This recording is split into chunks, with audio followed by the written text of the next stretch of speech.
ফাল্গুনের শুরুতেই বৃষ্টি শুরু হয়েছে কলকাতায়। বিভিন্ন জায়গায় বৃষ্টি ইতিমধ্যেই শুরু হয়েছে বর্ধমান, আসানসোল, বাঁকুড়া।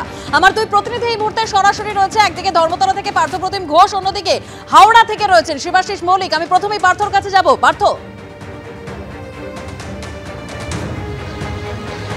গাঙ্গেয় পশ্চিমবঙ্গে জোড়া ঘূর্ণাবর্ত এবং তারই জেরে এই বৃষ্টি হচ্ছে এবং তার সঙ্গে ঝোড়ো হাওয়া সেটাও কিন্তু বইছে। ইতিমধ্যে আলিপুর আবহাওয়া দপ্তর যে বিষয়টা জানাচ্ছে এবং যেটা অনেকেই জানতে চাইছে যে কলকাতায় যে বৃষ্টি হচ্ছে এটা কদিন চলবে। আলিপুর আবহাওয়া দপ্তর যেটা জানাচ্ছে সেটা হচ্ছে আগামী শনিবার পর্যন্ত এই পরিস্থিতি থাকবে। মাঝে মধ্যে কলকাতায় হালকা থেকে মাঝারি বৃষ্টি হবে এবং সূর্যের দেখা সেটা কিন্তু মিলবে না। কখনো বৃষ্টি থামবে, কখনো বৃষ্টি হবে, এইভাবেই কিন্তু চলবে। ইতিমধ্যে দক্ষিণবঙ্গের বিভিন্ন জেলায় সেখানে কিন্তু বৃষ্টি হচ্ছে। অন্যদিকে পশ্চিমের জেলাগুলিতে কিছু কিছু জায়গায় বৃষ্টির সঙ্গে যেটা শিলাবৃষ্টি সেটাও কিন্তু ওই এলাকায় হচ্ছে এবং এটা এই পরিস্থিতি আগামী শনিবার পর্যন্ত থাকবে বলেই আবহাওয়া দপ্তর তরফ থেকে জানানো হচ্ছে। একেবারেই পার্থ, শনিবার পর্যন্ত এই পরিস্থিতি বজায় থাকবে। এই মুহূর্তে হাওড়ার ছবিটা কি বলছে? সরাসরি শিবাশিস মৌলিক রয়েছেন আমাদের সঙ্গে। শিবাশিস, যেমনটা শুরুতেই আলোচনা হলো যে জোড়া ঘূর্ণাবর্ত অসমে এবং রাজস্থানে দুটি ঘূর্ণাবর্ত, তার সঙ্গে পশ্চিমী ঝঞ্ঝা, এর জেরে এই আবহাওয়া পরিবর্তন।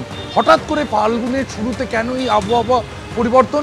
এর মধ্যে রয়েছে একটি অক্ষরেখা যা কার্যত গাঙ্গেয় পশ্চিমবঙ্গ থেকে একেবারে তেলেঙ্গানা পর্যন্ত বিস্তৃত। সার্বিকভাবে ভারতবর্ষে কিন্তু এর প্রভাব পড়তে চলেছে এবং আমাদের রাজ্যেও বিস্তৃতভাবে পড়বে। এর জেরে যেমনটা আমরা জানি যে শিলাবৃষ্টি হচ্ছে বিভিন্ন জায়গায়, দার্জিলিংয়ের দিকে তুষারপাত নতুন করে শুরু হয়েছে।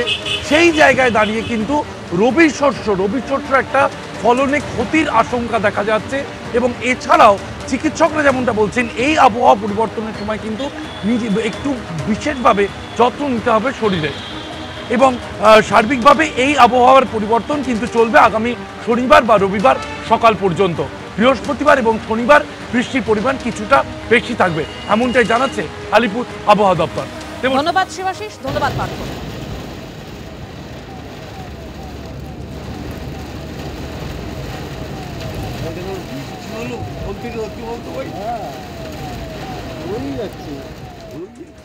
ফাল্গুনের শুরুতেই বৃষ্টি শুরু হয়েছে কলকাতায়। বর্ধমানের গলসিতে শিলাবৃষ্টি, আসানসোল, বাঁকুড়া, পুরুলিয়াতেও বৃষ্টি হচ্ছে। উপকূলবর্তী জেলায় বইতে পারে ঝোড়ো হাওয়া। একটানা বৃষ্টি ও তুষারপাতের সম্ভাবনা দার্জিলিংয়েও।